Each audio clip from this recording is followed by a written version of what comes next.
Are you 18 years old? Or do you have kids who are 18 years old? Well, here are 3 money lessons I wish I knew when I was 18.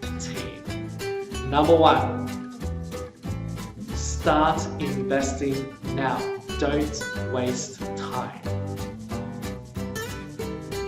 Don't wait until you're in your 20s or 30s or 40s or 50s or whenever it is. When you're 18 years old, start investing now. I can promise you, your future self will thank you. Second lesson, buy as many assets as you can.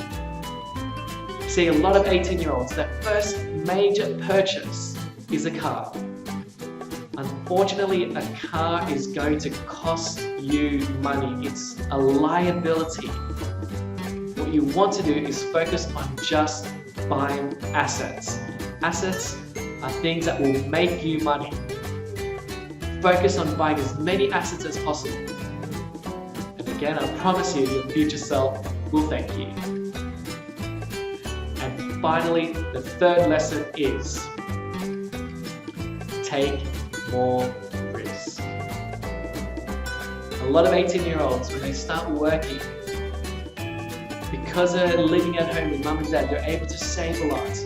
But a lot of the times, the money is just sitting in the bank accounts.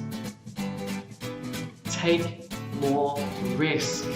Being 18 years old, you can afford to take more risk. Taking more risk means greater returns. And I promise you, your future self will thank you. My 3 money lessons I wish I knew when I was 18. I'm Clyde Gonzalez. Thanks for watching.